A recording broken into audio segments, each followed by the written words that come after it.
Hello everyone, Vic here with PhoneArena, and today I have something exciting to show you, and this is the brand new Galaxy A51, the newest mid-range phone by Samsung that will be sold at about the same price as this here extremely popular device, the Google Pixel 3a. And we all know the Google Pixel 3a is one of the best budget phones for one simple reason: it brings a revolutionary camera experience.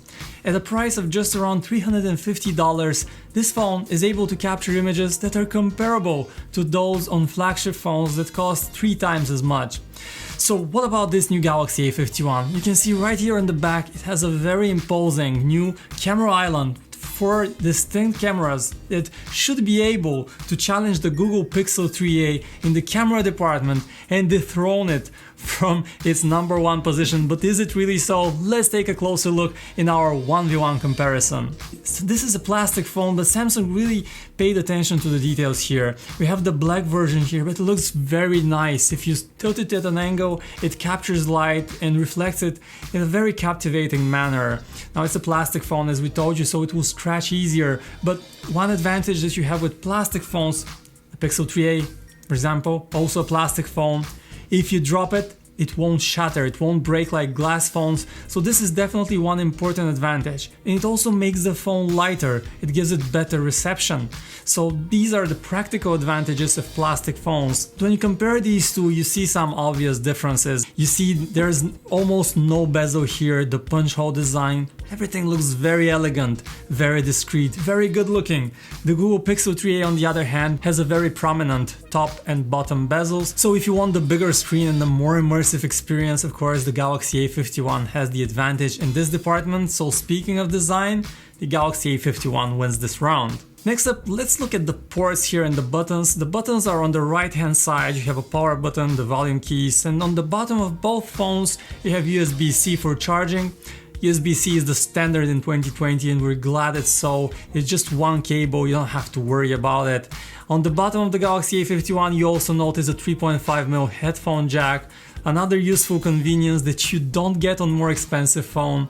And speaking of comparisons, the Pixel 3a has the headphone jack as well, but it's on the top of the phone, so you don't need to worry about dongles on each of these phones. Both of these phones, sold at around $350, come with AMOLED screens, and this is the next generation that comes after LCD screens, which gives you better color saturation, better viewing angles, deeper blacks, an overall better experience.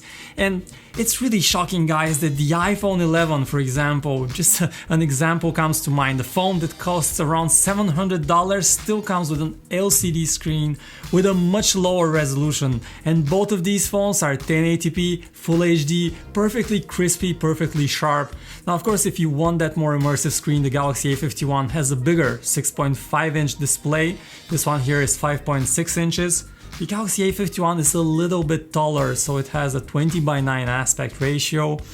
The Galaxy A51, you also have one option that is I find extremely useful, and if you go into settings and display, you can adjust the colors to either a vivid mode that gives you more boosted colors, or you can choose the neutral mode, which gives you more toned down colors. The next thing on the list that we should discuss is right here on the back of the Google Pixel 3a. You find the good old fingerprint scanner, a traditional capacitive one, which works extremely well, extremely reliable, fast, no issues whatsoever.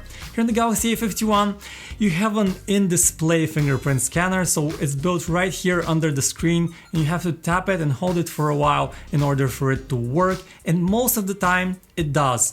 But here's the thing, that's most of the time and not all of the time, and it's nowhere nearly as quick as the fingerprint scanner on the Google Pixel 3a, so in terms of biometrics and security, the Pixel wins this round. Next up, we should also talk performance, and you should know the specs, of course. First, we have the Google Pixel 3a, it runs on the Snapdragon 670 chip, 4GB of RAM. Here you have a Samsung-made processor, the Exynos 9611, again 4GB of RAM. You also have a version with 6, but we have the 4GB one. And these numbers and these names shouldn't tell you anything. What matters is the real-life performance, of course. And the real-life performance tells you the following story. Google Pixel 3a, buttery smooth performance. It's not the fastest one, and if you load an app or a game or something that's more intense, it will take an extra second or so, but it feels smooth, it feels uninterrupted, it feels good to use.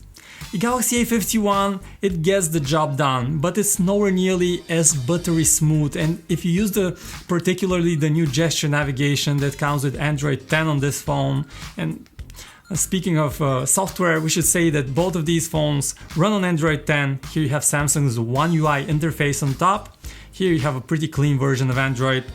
But the performance of the Galaxy A51 gets a little bit choppy, especially if you have a slightly more challenging load on the phone. In terms of performance and speed, the Galaxy A51 loses this round. But here's something interesting. The Galaxy A51 comes with 128 gigs of onboard storage, and that's a lot for an affordable phone. You can easily keep all of your files, your videos for years to come. And the Pixel 3a, it only has 64 gigs of onboard storage, which is a little bit on the low side. Plus, this one doesn't support micro SD cards, and you can expand the memory storage here on the Galaxy A51 using micro SD cards. So in terms of storage, the Galaxy A51 is the better deal.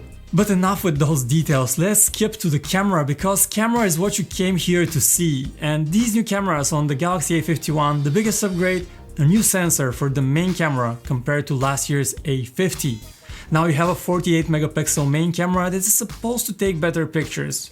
You have an ultra wide camera as well. You missed this one, you don't have an ultra wide camera on the Pixel 3a. You also have a macro camera, dedicated macro lens here on the Galaxy A51, and even a fourth lens, a time of flight or depth camera. But in terms of actual quality, when you look at the pictures, those numbers fade away, and the image quality is simply better on the Pixel 3a. Even though it's a 12 megapixel camera, it's the older phone, still has that incredible dynamic range, that Google software magic, and you can see in the photos right here on your screen how colors, detail, everything is superior on the Google Pixel 3a. Now what about video shooters? If you record a lot of video, you'd be happy to learn that the Galaxy A51 now supports 4K video recording with the main camera. But there are a few compromises and a few little caveats that you should know if you want to shoot video on such an affordable phone. First of all, you can record with the main camera in 4K video resolution, but you cannot switch to the ultra-wide camera. If you want to use the ultra-wide camera while recording video, you have to exit the recording and start it all over again using just the ultra-wide camera. If you start with the ultra-wide camera, you cannot jump back to the main camera, so there are a few limitations here. Autofocusing looks good, but you don't get quite as much detail on the Galaxy A51 as you do on the Pixel 3a. So overall, in terms of the camera experience, we would definitely give this one to the Google Pixel 3a. Last but not least, we want to talk about battery life, because there is a big difference between these two. Now the Galaxy A51 comes with a 4000 mAh battery, while the cell here on the Google Pixel 3a is 3000 mAh. That's a big difference. What about actual battery life numbers? We have tested both of these phones, and you should be able to see right here on your screens in the chart. We test 3 different components: web browsing, YouTube video streaming, and 3D gaming. And the Galaxy A51 is the superior one in all 3 of them. Now it also beats the Google Pixel 3a XL in all aspects except for the 3D gaming. So this phone really has an exceptional battery life. You should be able to get a full day of use easily, and if you don't use your phone all that much, you can even go 2 full days without charging the Galaxy A51, while on the Google Pixel 3a you're more likely to need to go to the charger more often. The Galaxy A51 also supports 15-watt fast charging, which fully charges up the phone in about 1 hour and 45 minutes, and neither of these phones supports wireless charging. So at the end of the day, it's time to draw the line and see which phone should you get if you have around $350 and are shopping for a budget phone that is good. Well, it really depends what you prioritize. For me personally, it's an easy choice. I value a good camera and a good experience, good performance. These are the areas where the Pixel excels. The Galaxy A51, it has the upper hand when it comes to the screen, the more modern design, and the battery life. But it is a bit stuttery and the camera performance is not quite great. So that's it guys, our quick take, our quick comparison between the Google Pixel 3a and the Galaxy A51. Which one do you prefer? Let me know your thoughts about these two phones in the comments right below. I always enjoy reading them and seeing what you guys think. If you enjoyed watching this video, don't forget to give it a thumbs up. Subscribe to our channel to see even more from us. My name is Vic, this is PhoneArena, and I will see you in the next one.